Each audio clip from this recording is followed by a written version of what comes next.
Graças a paz, queridos irmãos. Amém. Bom dia a todos. Mais uma vez, gostaria de afirmar aqui a minha alegria de poder estar aqui com os irmãos, poder cultuar ao Senhor nesse dia, dia do Senhor, poder louvar ao nosso Deus que é digno de toda a glória, de todo o nosso louvor. Que bênção poder estar aqui.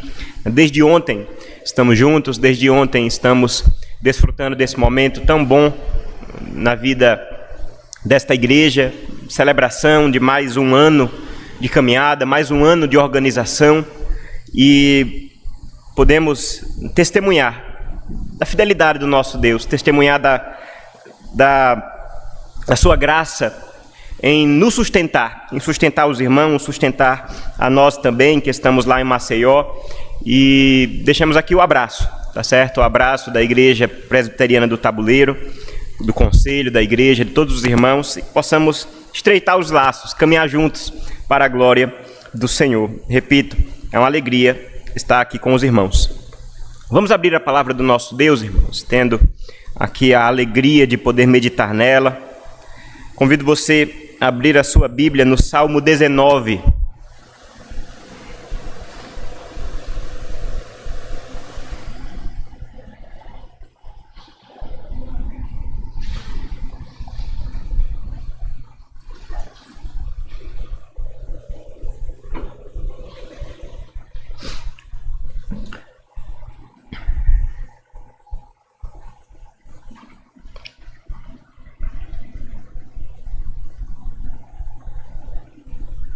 Salmo 19, que será o fundamento da nossa meditação nessa manhã. Um salmo bastante bonito. Possamos abrir nosso coração para ouvirmos a palavra do nosso Deus, que diz assim, irmãos, vamos ler, eu lerei o salmo todo, podemos ler com fé, com alegria, estamos lendo a palavra do nosso Deus, que diz assim: ao mestre de canto, salmo de Davi. Os céus proclamam a glória de Deus e o firmamento anuncia as obras das suas mãos. Um dia discursa a outro dia e uma noite revela conhecimento a outra noite. Não há linguagem, nem há palavras, e deles não se ouve nenhum som. No entanto, por toda a terra se faz ouvir a sua voz, e as suas palavras chegam até os confins do mundo. Aí pôs uma tenda para o sol, que é como um noivo que sai dos seus aposentos e se alegra como um herói a percorrer o seu caminho. Principia numa extremidade dos céus e até a outra vai o seu percurso, e nada pode se esconder do seu calor. A lei do Senhor é perfeita e restaura a alma. O testemunho do Senhor é fiel e dá sabedoria aos simples. Os preceitos do Senhor são retos e alegram o coração. O mandamento do Senhor é puro e ilumina os olhos. O temor do Senhor é límpido e permanece para sempre. Os juízos do Senhor são verdadeiros e todos igualmente justos. São mais desejáveis do que ouro, mais do que muito ouro depurado, e são mais doces do que o mel e o destilar dos favos. Além disso, por ele se admoesta o teu servo, em os guardar a grande recompensa. Quem há que possa discernir as próprias faltas? Absolve-me das que me são ocultas. Também da soberba guarda o teu servo, que ela não me domine. Então serei irrepreensível e ficarei livre de grande transgressão. As palavras dos meus lábios e o meditar do meu coração sejam agradáveis na tua presença, Senhor, rocha minha e redentor meu. Vamos repetir todos juntos esse versículo final, versículo 14 do Salmo, todos a uma só voz? As palavras dos meus lábios e o meditar do meu coração sejam agradáveis na tua presença, Senhor, rocha minha e redentor meu. Amém. Vamos orar ao Senhor, vamos pedir que o Senhor esteja falando ao nosso coração.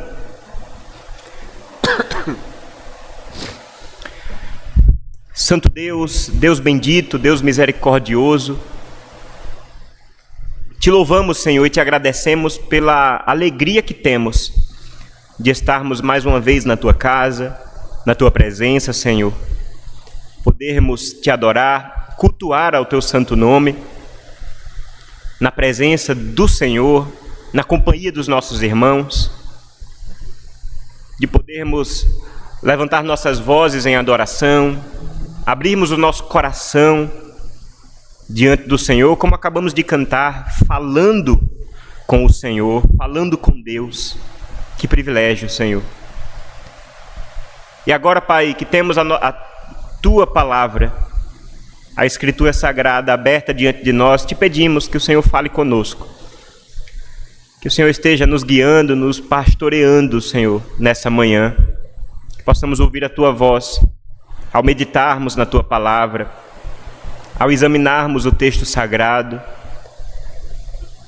Que o Senhor esteja aplicando em nossos corações, em nossas vidas, a tua santa palavra.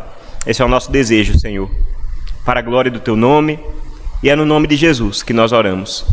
Amém.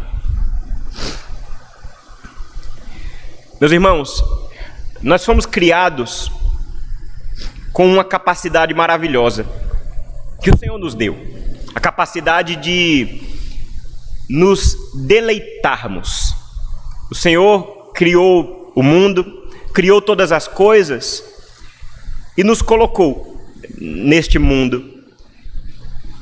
E Ele encheu esse mundo de alegrias, de prazeres, de coisas boas para a glória dEle e para o nosso deleite.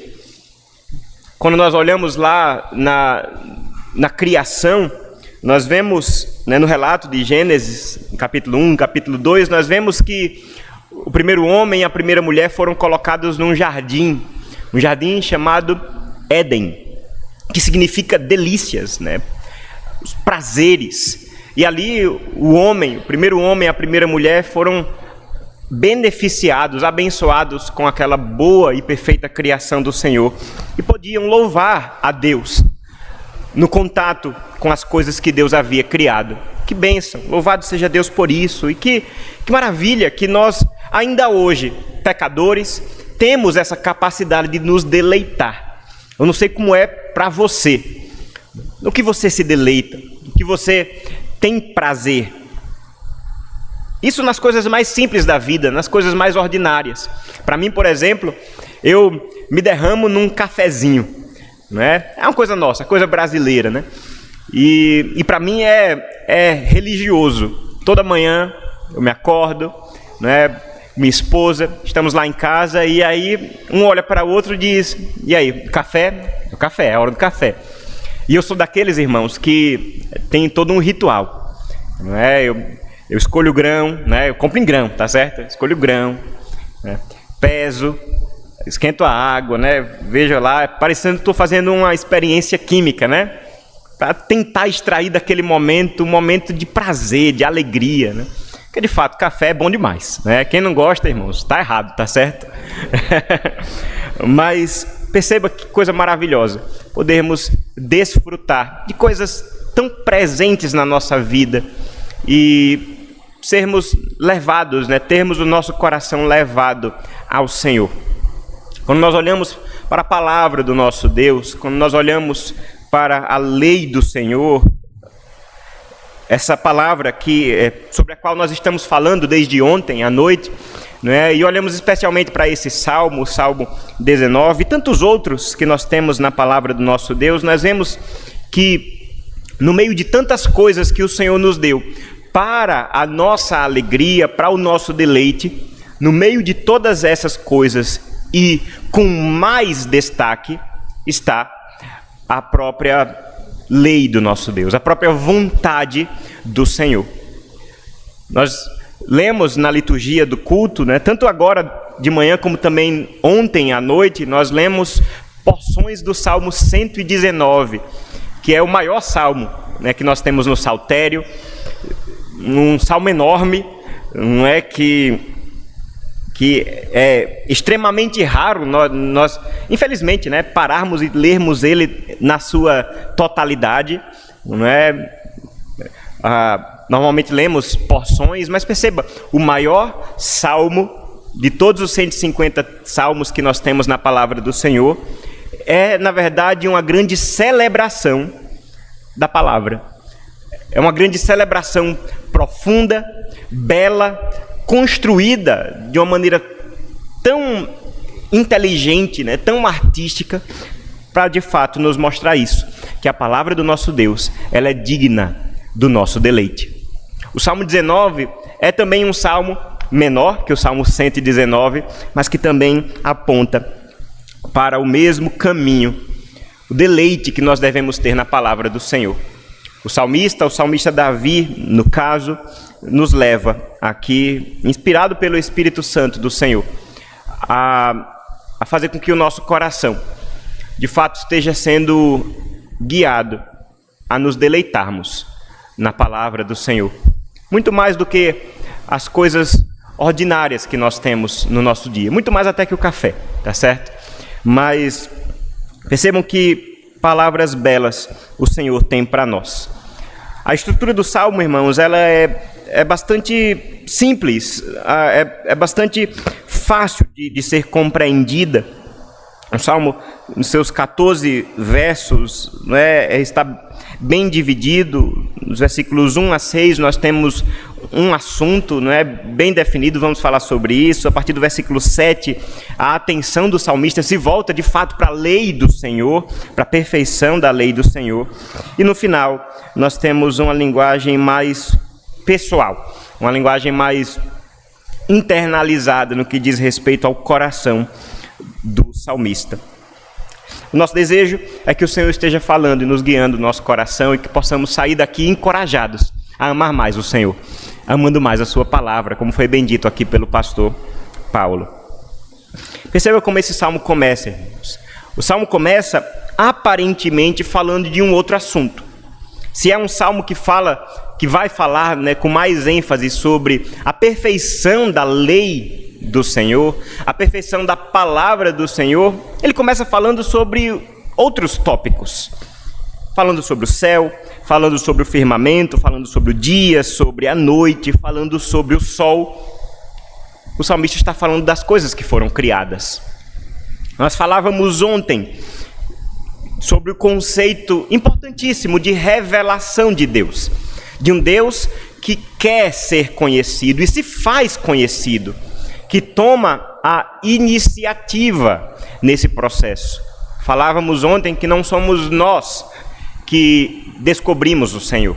Não somos nós quem conquistamos esse conhecimento, seja na nossa inteligência, seja na força do nosso braço, ou porque poderíamos dar alguma coisa em troca.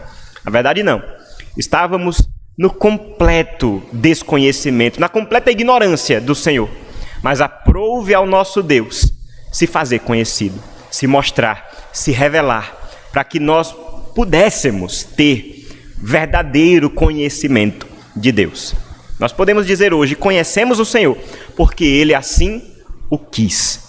E isso para a glória dEle, para a nossa alegria, para a nossa humilhação. Tudo que temos vem do Senhor. E nesse conceito de revelação devemos compreender, falávamos ontem também, de uma distinção que podemos fazer da maneira importante que o Senhor se revela nas coisas que Ele criou. A natureza, a criação de Deus, nos fala da glória do Senhor. E é sobre isso exatamente que o Salmo 19 inicia a falar. O Salmo 19 inicia com esse verso tão belo. Os céus proclamam a glória de Deus, e o firmamento anuncia as obras das suas mãos.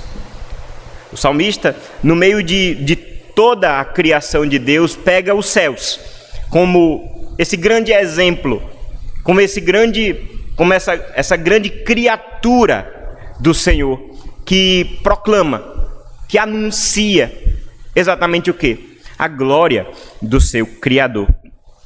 Não é assim o que nós podemos perceber, né? Olhamos a beleza do céu, olhamos uma paisagem e o nosso pensamento se eleva ao Senhor. O nosso pensamento é levado a dar glória àquele que o criou, aquele que de fato constituiu todas essas coisas de maneira tão bela, perfeita, mesmo vivendo num mundo caído, manchado pelo pecado, como esse no qual nós vivemos, nós, pela graça do Senhor, também somos levados a perceber essa beleza na boa criação do Senhor. E o salmista faz isso. Ele diz que os céus que estão aí, estáveis, firmes, estão aí desde que o mundo foi feito, foi criado. Eles proclamam, eles são uma testemunha do seu Criador. Os céus proclamam a glória de Deus. O firmamento anuncia as obras das suas mãos. E perceba, irmãos, como é maravilhoso a linguagem de comunicação que o salmista emprega aqui. Os céus proclamam, o firmamento anuncia, no versículo 2, um dia discursa e a noite revela conhecimento. Ele poderia falar simplesmente, o céu mostra a glória de Deus. O céu ilustra, mas ele faz questão de usar uma linguagem muito própria da nossa comunicação, da fala. Assim como alguém pode anunciar, iniciar uma conversa, assim também a criação de Deus faz. Ela transmite um conhecimento sobre o nosso Deus, sobre o Senhor. O apóstolo Paulo, escrevendo aos Romanos, ele fala sobre isso. Aquilo que de Deus se pode conhecer é manifesto entre os homens, nas coisas que foram criadas. E é sobre isso que o salmista fala no início do Salmo 19. Uma comunicação, é claro que sem palavras, sem linguagens, como nos diz o versículo 3. Não há linguagem, nem há palavras, e deles não se ouve nenhum som. No entanto, por toda a terra se faz ouvir a sua voz, e as suas palavras chegam até os confins do mundo.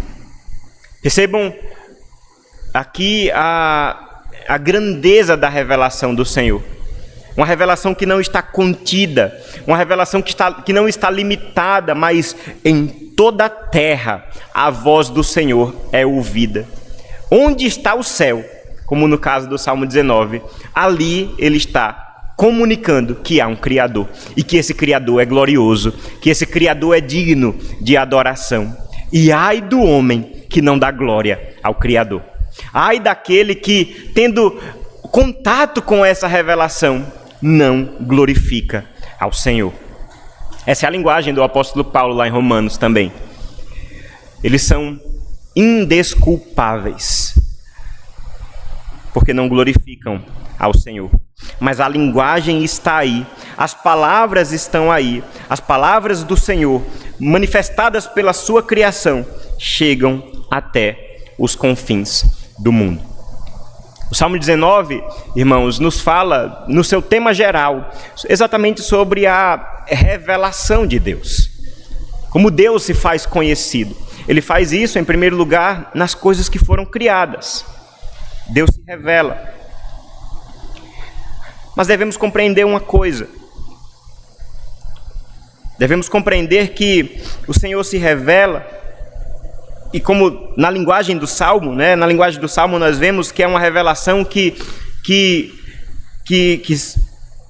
surge quando nós vemos a firmeza, a linguagem que ele usa aqui, o sol que de maneira recorrente, que de maneira firme, estável, faz o seu percurso todo dia, sem falhar nenhuma vez.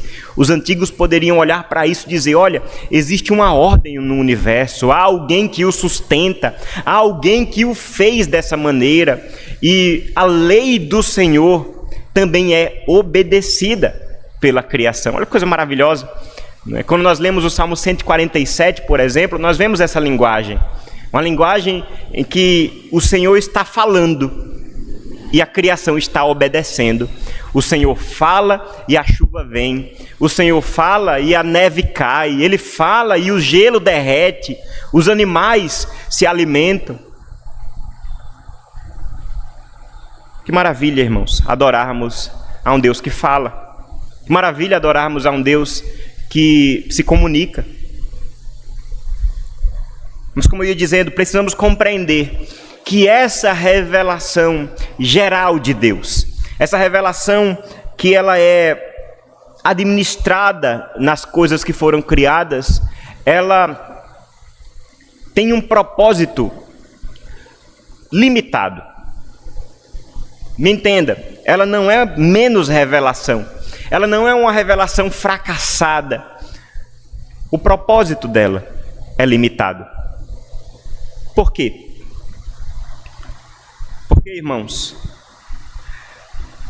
a revelação de Deus nas coisas que foram criadas, ela não tem o propósito de revelar a vontade de Deus. Não tem o propósito de nos afirmar qual é o dever que nós temos diante do Criador. Concorde comigo, ninguém olhando do céu, apesar de poder chegar a um entendimento de que existe um Criador, apesar de poder chegar a um entendimento de que esse Criador deve ser perfeito, poderoso, deve ser glorioso, como pecador, jamais poderíamos, olhando o céu, chegar a uma compreensão de que Jesus Cristo morreu pelos nossos pecados e que precisamos colocar fé na obra perfeita do Senhor Jesus para obter salvação.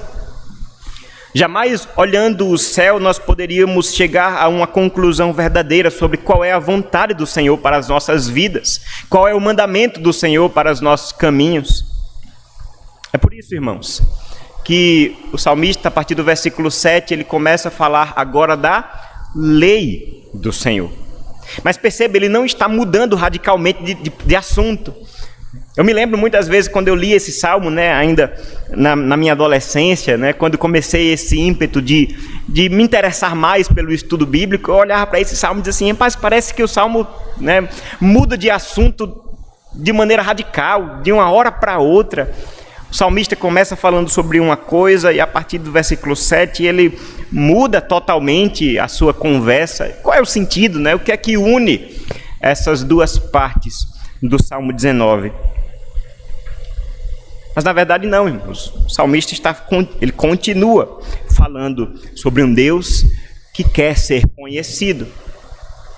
E isso nos mostra, na verdade, o ímpeto do Senhor em se fazer mais e mais conhecido, a ponto de não somente se revelar de maneira geral, mas também de maneira especial, de maneira específica para o seu povo, manifestando assim a sua vontade, manifestando assim a sua lei, os seus mandamentos, manifestando também o seu evangelho, de maneira que nós podemos conhecer a palavra do Senhor. E conhecendo a palavra do Senhor, conhecer também mais e mais a beleza, a glória e a graça do nosso Salvador. Que maravilha, irmãos, podermos continuar nessa conversa com o Senhor. Uma conversa que foi iniciada por Ele, mas também por Ele aprofundada. É bom nos nossos relacionamentos humanos mesmo, quando nós não somente conhecemos alguém, mas quando vamos ganhando intimidade. Quando podemos abrir o nosso coração, quando podemos revelar coisas da nossa história, coisas de dentro que nós não compartilhamos com muitas outras pessoas. Assim o Senhor faz conosco. Ele nos chama para perto. Ele abre a sua vontade para pessoas como nós. E assim o salmista começa a falar sobre a lei do Senhor. A partir do versículo 7, nós vemos que a linguagem do salmista é muito interessante. Ele começa a falar sobre características dessa lei, sobre atributos dessa palavra. A partir do versículo 7 ele diz, a lei do Senhor ela é perfeita. Ainda no versículo 7, o testemunho do Senhor ele é fiel. No versículo 8, os preceitos do Senhor são retos. O mandamento do Senhor é puro. No versículo 9, o temor do Senhor é límpido. Os juízos do Senhor são verdadeiros. São atributos dessa palavra. A perfeição, a fidelidade, a retidão, a pureza, a clareza e a verdade da palavra do Senhor. São características que devem estar no nosso coração quando nós nos aproximamos deste livro. Nós não estamos chegando diante de um livro qualquer, estamos nos aproximando e lendo e meditando no testemunho fiel e verdadeiro de um Deus que é digno de toda a glória, que se torna conhecido por nós a partir também do testemunho da sua palavra. E que celebração, irmãos, da palavra do Senhor nós temos no Salmo 19. Perceba que o salmista usa essa linguagem, uma linguagem que enche a palavra de adjetivos, de características, é uma exaltação à lei do Senhor.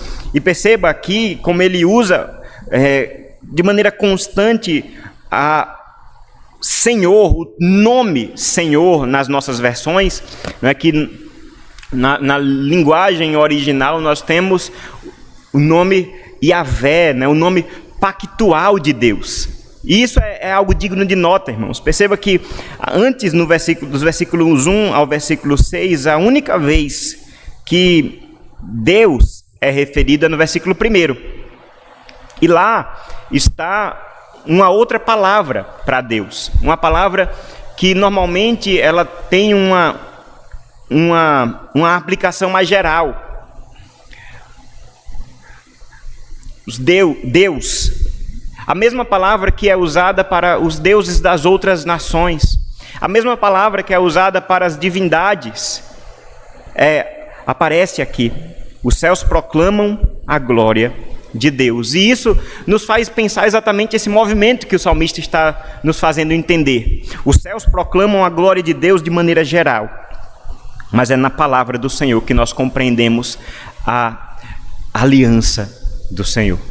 Nós entendemos a intimidade, a comunhão que podemos ter com esse Deus, que não é somente um Deus que se manifesta de maneira geral, mas é o Deus que ali no Antigo Testamento se revelou a uma nação, chamou um povo para si mesmo. E nós, hoje, enxertados nessa aliança, como igreja do Senhor, nós podemos também dizer: que louvado seja o nosso Deus, porque podemos conhecer também e fazer parte dessa aliança, chamá-lo de nosso Deus, porque somos dele. Ele é o nosso Deus e nós somos o seu povo. E essa aliança, irmãos, tem a sua lei. É por isso que ele passa agora a, em todo tempo, referir que essa lei, ela é perfeita, porque ela é a lei do Senhor. O testemunho é fiel, porque é o testemunho do Senhor. Os preceitos são retos, porque são os preceitos do Senhor. E assim, sucessivamente.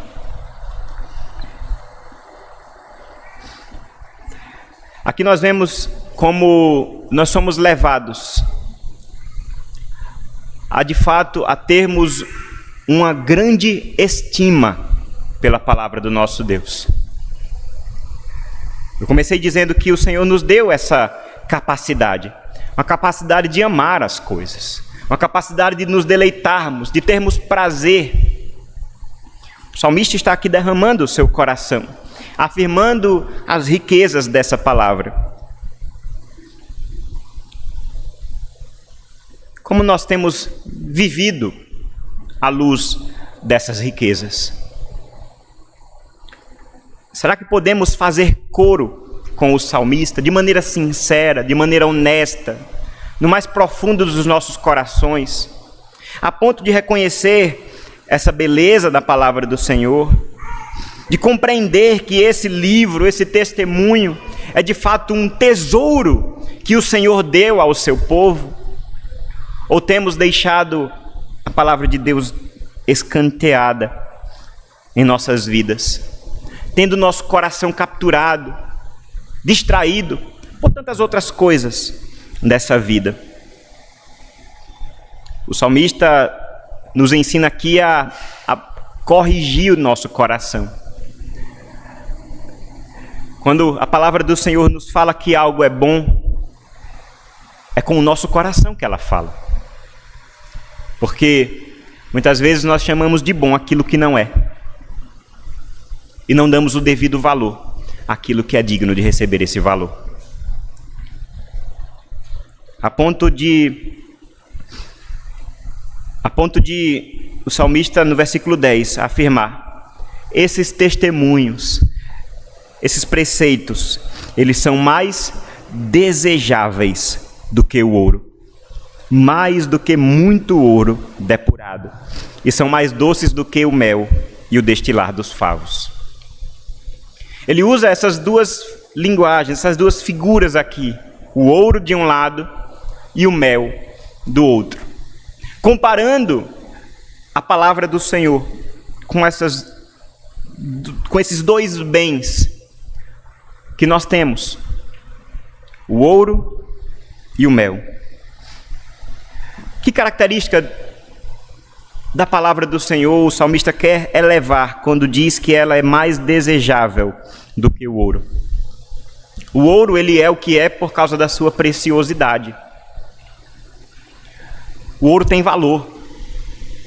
Ou pelo menos o homem dá valor ao ouro. Basta olhar a nossa história. Estivemos recentemente, eu e minha esposa, nas últimas férias nossas, lá em Ouro Preto, lá em Minas Gerais. E pudemos, depois de muitas ressalvas, entrar numa mina de ouro desativada, depois de eu me certificar que era algo muito seguro de se fazer, e a gente entrou, umas dezenas de metros, numa escuridão, entrando assim num corredor, e eu pude perceber o que é que o homem faz quando quer buscar algo que ele deseja. A riqueza, ali no século XVIII, naquela cidade lá em Minas Gerais, os olhos do mundo estavam voltados para aquela localidade, para aquela pequena cidade, porque ali havia algo de muito valor. E agora vem o salmista dizendo que a palavra do nosso Deus, ela é mais desejável que o ouro. Aquilo que podemos dizer, aquilo que na mentalidade da antiguidade era o suprassumo de toda a riqueza, aquilo que reis, imperadores têm ou desejam e que empenham a sua vida para buscar. O salmista diz: olha, o ouro tem pouco valor diante da palavra do meu Deus. Temos dado esse valor? É uma linguagem aqui de propaganda, me entenda, é uma linguagem de propaganda mesmo. E se a palavra do Senhor está usando essa linguagem poética, é claro, ela quer transformar o nosso coração. Ela quer fazer com que o nosso coração seja inundado por essa percepção, por essa autocrítica, o que eu tenho valorizado. Devemos valorizar a lei do Senhor, os mandamentos do Senhor. Do outro lado, nós temos também aqui a questão do mel. Ele afirma que a palavra do Senhor é mais doce do que o mel e o destilar dos favos. Se olhando para o ouro, nós estamos falando de valor, de riqueza. Olhando para o mel, nós estamos falando da doçura. Essa é a característica que se destaca do mel. A palavra do Senhor é mais doce que o mel. A doçura nos fala do prazer. Nós gostamos de doce. Ontem tivemos aqui um banquete, E aquele bolo de pudim, meus irmãos, maravilhoso, Nós gostamos, nós temos alegria. Você pega um chocolate, um cafezinho doce, Isso é maravilhoso. Isso mexe com o nosso coração. Nós fomos criados para ter prazer. Nós fomos criados para nos alegrarmos nas coisas que Deus criou. E Deus criou o ouro, Deus criou o mel. Mas Ele está falando aqui que até o mel, a gente pode dizer, uma das coisas mais doces que existem, agradáveis. Eu particularmente gosto. Até a palavra do Senhor deixa o mel para trás no que diz respeito ao nosso prazer. No que diz respeito ao nosso afeto, o nosso desejo. Talvez para você não seja o mel. Talvez você nem goste de mel. Tem gente que não gosta. Talvez você prefira, tenha outros interesses. É o tempo de olharmos para o nosso coração.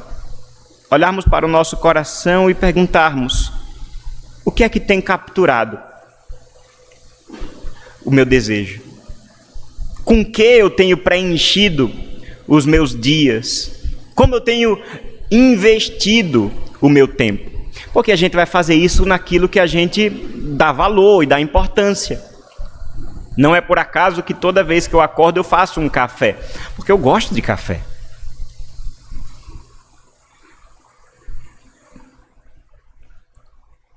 Mas muitas vezes, irmãos, nós reconhecemos como valor, nós reconhecemos como desejável algo que é contrário à vontade do Senhor. E isso nos leva para longe da palavra. Isso nos leva para longe da lei do Senhor. O prazer que deveríamos depositar nela passa a não existir, porque damos atenção a outras coisas. O nosso coração é pecador. E é difícil. Sabemos pela nossa experiência. É difícil administrarmos uma vida de intimidade com a palavra do Senhor. É difícil administrarmos uma vida de oração, uma vida de devoção. É muito comum sermos constantemente frustrados diante de resoluções, né? Está chegando aí o fim do ano. E de repente são nesses momentos que a gente olha para trás e diz assim: o meu ano não foi tão cheio da palavra de Deus como eu gostaria que fosse. Ou pelo menos como eu prometi que seria lá no início do ano.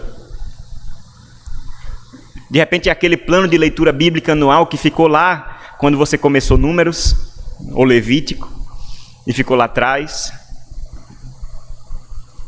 De repente, é a correria da vida, trabalho, estudo, que se avoluma tanto e que nós passamos a não separar um tempo de qualidade com a palavra do Senhor. De repente, é o interesse no estudo bíblico que já não acontece mais, seja individualmente, seja na família. A prática tão importante do culto doméstico, sabemos, é um hábito que está em ameaça na nossa correria moderna do dia a dia. E especialmente também a palavra do Senhor pregada na igreja. Essa deve ser alvo da nossa maior atenção, porque essa palavra que está sendo pregada, ela é mais preciosa do que o ouro. Ela é mais doce que o mel. O crente, ele deve desejar essa palavra. É o alimento para a alma. Reconhecendo, irmãos, reconhecendo que o nosso coração é pecador. E o salmista sabia disso. É que, a partir do versículo 11, ele adota uma linguagem olhando para si mesmo. À luz dessa palavra que é perfeita, que restaura a alma, à luz dessa palavra que dá sabedoria aos simples, à luz dessa palavra que alegra o coração, que ilumina os olhos, uma palavra que permanece para sempre, à luz dessa palavra que é desejável, ele olha para si mesmo e reconhece. Além disso, por esses mandamentos, se admoesta o teu servo. O salmista se vê aqui como alguém que se coloca à luz dessa palavra para ser admoestado, para ser confrontado. À noite nós vamos falar um pouco mais sobre essa realidade. Mas perceba que a palavra de Deus, ela tem, irmãos, esse propósito de mostrar aquilo que há de mal em nós, aquilo que há de errado, aquilo que precisa de transformação. E o salmista se vê aqui como alguém que precisa dessa transformação, como alguém que é admoestado, ou seja, confrontado pela palavra. E ele reconhece a grande recompensa em seguir, em obedecer a palavra de Deus. No versículo 12 ele faz uma pergunta muito interessante: quem há que possa discernir as suas próprias faltas? Lembra que nós estamos falando do conhecimento de Deus, do conhecimento da vontade do Senhor. E aqui ele aponta exatamente para essa nossa limitação. Nós não conseguimos sozinhos.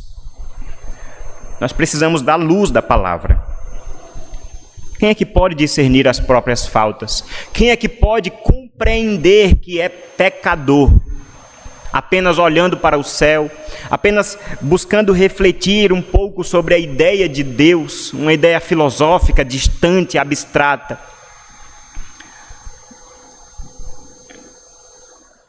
Na verdade, o que nos faz discernir as nossas faltas, o que nos faz sermos levados a uma compreensão de que somos pecadores e que precisamos de salvação, é a lei do Senhor, a palavra do Senhor.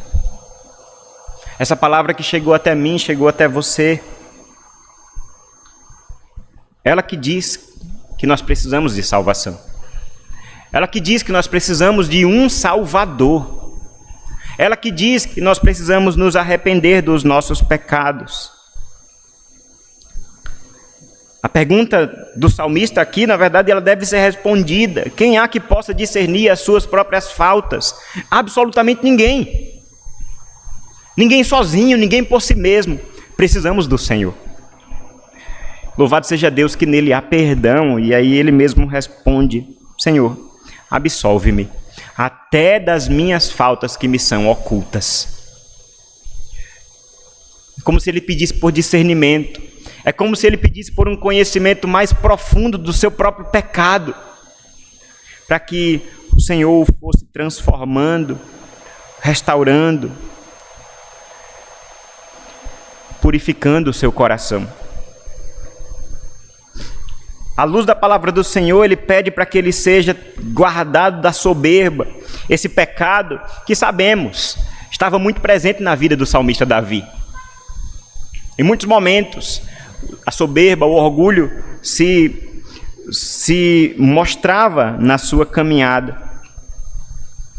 Perceba que com muita sabedoria, ele leva a sua tentação à presença do Senhor e pede que essa palavra o guarde. Me guarda da soberba, que ela não me domine, e assim eu ficarei irrepreensível, ficarei livre de grande transgressão. E ele termina com esse versículo 14, irmãos, e assim nós terminamos. Termina de fato com uma oração ao Senhor, para que as palavras dos seus lábios e o meditar do seu coração sejam agradáveis na presença dele. Eu quero que você compreenda esse movimento. Começamos falando sobre coisas enormes, sobre a glória de Deus que se manifesta nos céus, sobre essa perfeita criação do Senhor, que nos fala da glória de Deus, que nos fala da glória do Criador. Depois passamos a falar sobre a lei do Senhor, o próprio Deus chamando o seu povo e aprofundando essa conversa, se fazendo mais profundamente conhecido, chamando a mim e a você a intimidade com o Senhor, a comunhão com o Senhor, a um conhecimento mais profundo e a nos deleitarmos nessa palavra. Mas perceba que o Salmo termina e o cenário já não é mais o céu. O cenário já não é mais o firmamento. O cenário já não é mais o sol que percorre o seu caminho no céu. O cenário é um coração que sabe que precisa de salvação. O salmista passa a falar agora daquilo que está dentro. E ele reconhece que essas palavras, essa lei, esse testemunho do Senhor deve inundar até o seu próprio coração. Que as palavras dos meus lábios e o meditar do meu coração, Senhor, sejam agradáveis na tua presença. Porque tu és o meu Senhor, a minha rocha e o meu Redentor. Falarmos, irmãos, da palavra do Senhor não é falarmos sobre um livro qualquer. Não é falarmos sobre um livro que está cheio de histórias, simplesmente. Um livro que está cheio de informações sobre pessoas antigas, num tempo antigo, em um lugar distante. Na verdade, nós estamos lendo um livro que, como disse certa vez um teólogo, que nos lê enquanto lemos. Um livro que é um espelho da nossa alma. Um livro que é usado pelo Espírito Santo do Senhor para penetrar no mais fundo do nosso coração. Não é essa a linguagem que Hebreus usa? A palavra do Senhor é como essa espada afiada, uma espada de 2 gumes, que penetra no mais fundo e discerne motivações do coração. O salmista está tendo a sabedoria de fazer isso, submeter o seu próprio coração, as suas palavras, a sua mente à presença do Senhor. Que possamos fazer isso também, compreendendo que essa palavra é o nosso prazer, compreendendo que essa palavra, irmãos, deve ser alvo da nossa admiração, do nosso desejo. Ela é mais doce que o mel, mais preciosa que o ouro, e ela é um instrumento usado pelo Espírito Santo do Senhor para nos levar a uma compreensão de pecado, nos levar ao arrependimento, mas nos levar também correndo para a cruz do nosso Senhor Salvador, Jesus Cristo. Louvado seja Deus por isso, irmãos. Louvamos a Deus por essa palavra, que ela esteja presente na nossa vida, para a glória do Senhor. Vamos orar? Senhor Deus bendito, muito obrigado, Pai, porque podemos meditar na Tua palavra, Senhor, e meditando nela, sermos levados a um desejo maior por ela. Te peço por mim, te peço pelos meus irmãos, Pai, que o Senhor nos dê a graça de desejarmos mais e mais a Tua palavra, Senhor.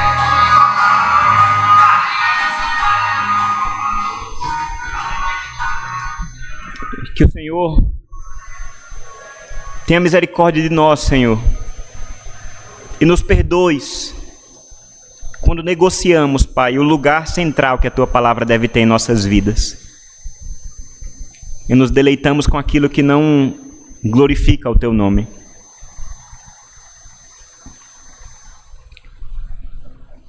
Mas te pedimos, Pai, que possamos ser pessoas sensíveis à Tua glória. Assim como somos levados a uma admiração ao Senhor quando olhamos para o céu. E que assim seja, Pai, que possamos Te glorificar por todas as coisas.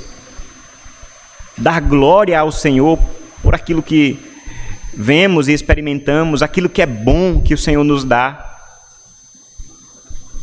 Mas especialmente também Te pedimos, Pai, que possamos Te glorificar ao Te conhecer mais na Escritura. Ao termos mais prazer em lê-la, em estudá-la. Que possamos investir tempo, Senhor, na meditação bíblica. Porque essa palavra é usada por Ti mesmo para nos dar sabedoria, para alegrar o coração, para iluminar os nossos olhos, para mostrar, Senhor, o nosso pecado e nos fazer, Senhor, nos fazer reconhecer que Tu és, somente Tu és a nossa rocha e o nosso Redentor. O nosso desejo é exatamente esse, Senhor. Que as palavras dos nossos lábios e o meditar do nosso coração sejam sempre agradáveis a Ti.